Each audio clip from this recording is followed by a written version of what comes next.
কেন তুই এখানে হুমড়ি খাইতে খেলি কেন রে? কি সুন্দর দেখতে রে, লেগেছে খুব তোর?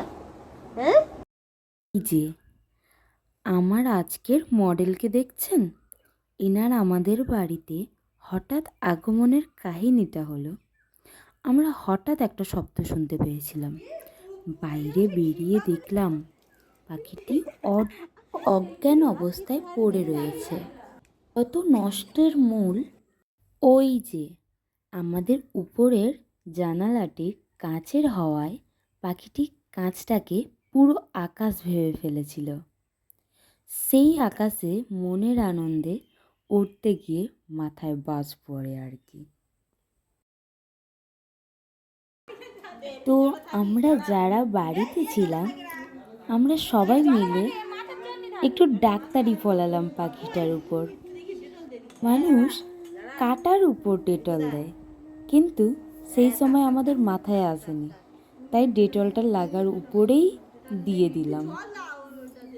তারপর ভাবলাম একটু লাগার মলম দেওয়া যাক, কিন্তু মলমটাকে দিতে খুবই ভয় লাগছিল, বিশেষ করে ওর ঠোঁটটা। তাই মাকে ঠোঁটটা ধরতে বললাম এবং আমি মালিশটাকে দিয়ে দিলাম।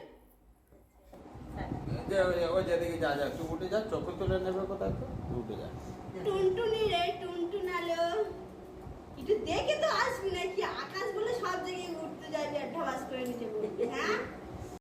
তখন পাশ থেকে দিদি বলল, পাখিটা তো খুব লেগেছে, যদি জ্বর আসে তাই একটা প্যারাসিটামল খাইয়ে দে।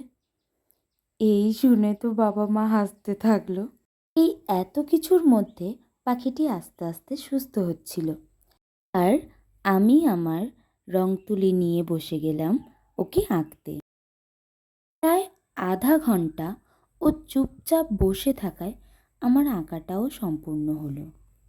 তারপর পাখিটা কিছুটা সুস্থ হয়ে উড়ে চলে গেল।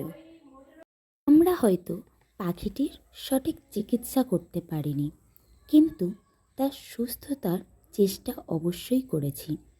কারণ এই সমস্ত প্রাণীর খারাপ সময়ে যদি আমরা পাশে না থাকি, সাহায্য না করি, তাহলে আমাদের মানবজন্ম বৃথা।